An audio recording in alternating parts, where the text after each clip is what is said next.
Hello dear student, good morning. This video is for class 12 subject EVS. Today our topic is protection of marine pollution. How we protect the marine pollution. इसके कुछ types पढ़ेंगे इसके कुछ आज कि कैसे हम मरीन पोल्यूशन को प्रोटेक्ट कर सकते हैं।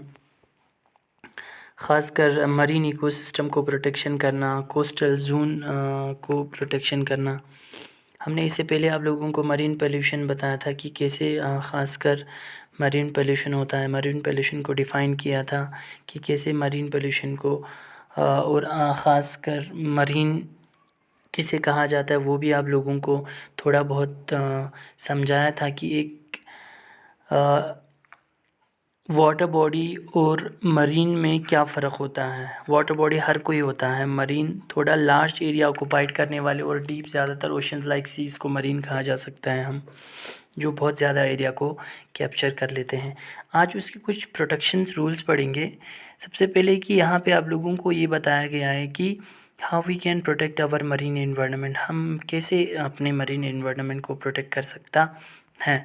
इससे पहले आप लोगों को हमने समझाया था अलग अलग तरीक़ों से, आप लोग एक बार देख लें ज़रूर।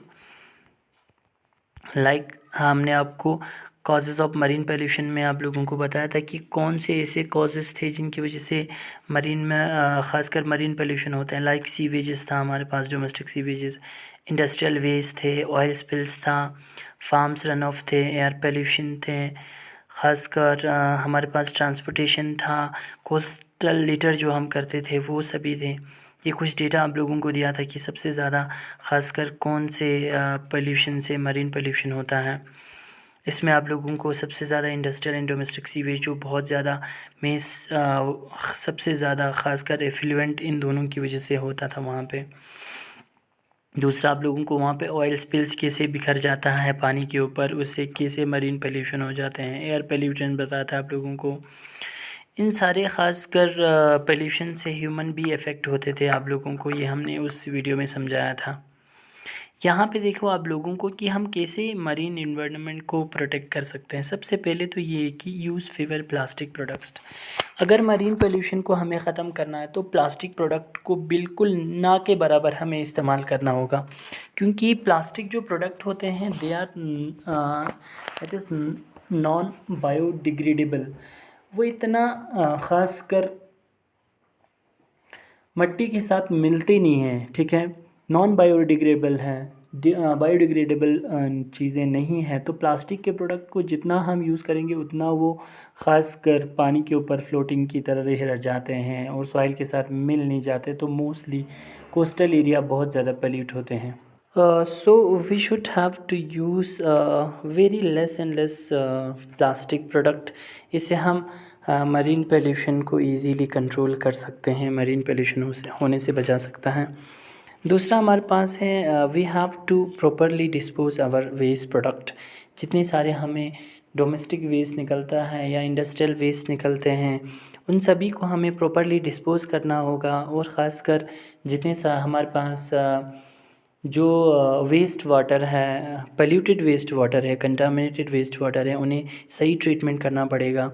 अगर सही से प्रॉपरली डिस्पोज़ करेंगे वेस्ट प्रोडक्ट को, कहीं जगह उन्हें डिस्पोज़ करके वेट और ड्राई वेस्ट को अलग करके उन्हें डिस्पोज़ करके उन्हें जला देंगे तो वो मरीन तक नहीं पहुंच सकता। दूसरा ख़ासकर जितने सारे वेस्ट वाटर होते हैं पोल्यूटेड, वो अगर उन्हें सही ट्रीटमेंट करेंगे तो वो भी नहीं पहुंच पाता। तो इस तरह से भी हम मरीन पोल्यूशन को कंट्रोल कर सकता है। Do not litre in beaches. ख़ासकर जो हमारे कोस्टल एरिया हैं, बीचेस हैं, जितने सारे हमारे पास फेमस बीचेस हैं उन जगहों पे हमें गंदगी ना फैलाएं, ना बिखेर दें।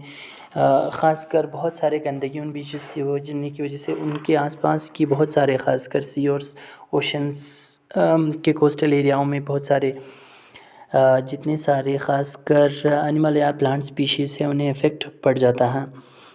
दूसरा है इन्फ्लुएंस चेंज नियर यू। बहुत सारे ख़ासकर इफ़ यू आर एजुकेटेड, अगर आप पढ़े लिखे हो, अगर आप सही से जानता है इन्वायरमेंट के बारे में, तो you have to care of that environment. आपको उस इन्वायरमेंट के बारे में केयर करना पड़ेगा। लोगों को ख़ासकर अवेयरनेस जगाना पड़ेगा, ख़ासकर अपने एरिया में कि किस तरह आप उस अपने आसपास में कैसे चेंजेस ला सकता है।